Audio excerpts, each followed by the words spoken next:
And that's how I found out that this watch actually has a quality problem. Here is my Smiths Everest PRS-25, and I have had this watch for a year already. In this video I want to tell you all about this watch, about my ownership experience and the quality issues that I recently discovered.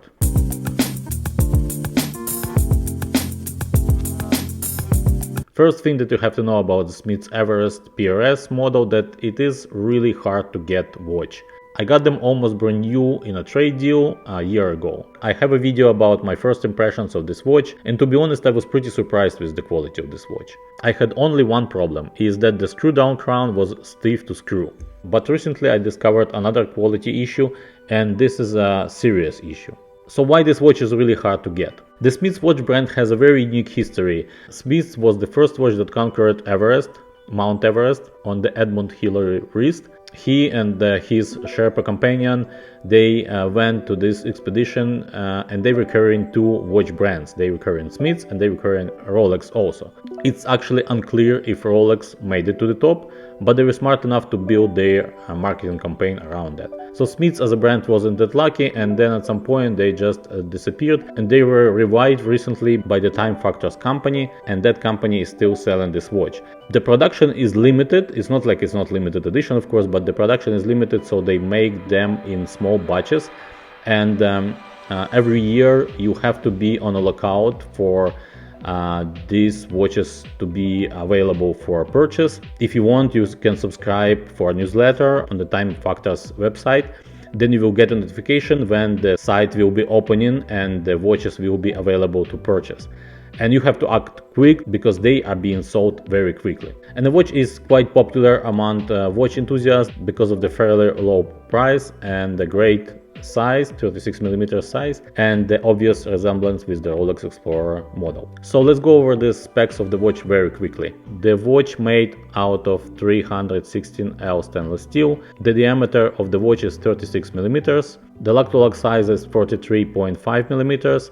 Thickness of the watch is 11.3mm, lug space 20mm, so you can have plenty of strap options for this watch, and it will be really easy to change straps because the watch has drilled lugs. The movement inside is anti-magnetic automatic Miyota 1939. The rated water resistance of the watch is 100 meters. It has a screw-down crown, and the weight of the watch is 140 grams including bracelet.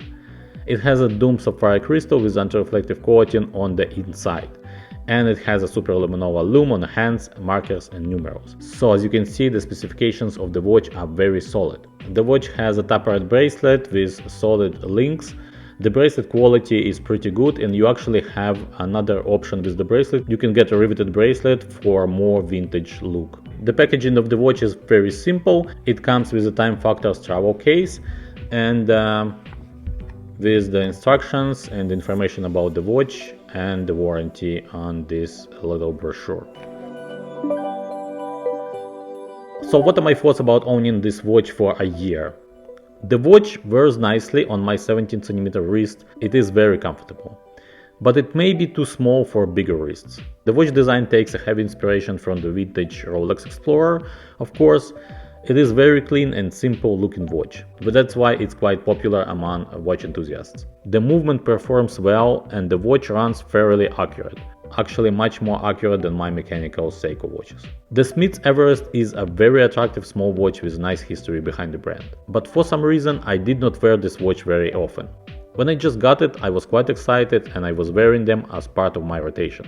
But with the time I was wearing them less and less. Then recently, when I was thinking about my watch collection, I found out that I don't wear these Smiths anymore. In the light of this, I decided to sell this watch. I posted an ad and I got interested in this watch people, and that's how I found out that this watch actually has a quality problem. I was inspecting the watch before selling it, and I saw something that I haven't seen before: a stain on a dial.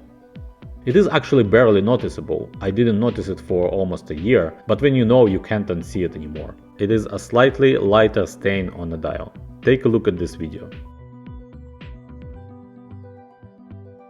I made a buyer aware of this issue, of course, and now actually I'm facing three options with this watch. First, do nothing and keep the watch as is. Second, contact the Time Factors and see if they can fix the problem. They have a warranty of 2 years and the watch is still under this warranty. Or third option is to sell the watch. I still have a buyer who is willing to get this watch despite of the stain issue. So this is my experience with this Smiths Everest PRS-25. Let me know what you think I should do. Thank you for watching, don't forget to subscribe, I will see you next time, bye now and take care.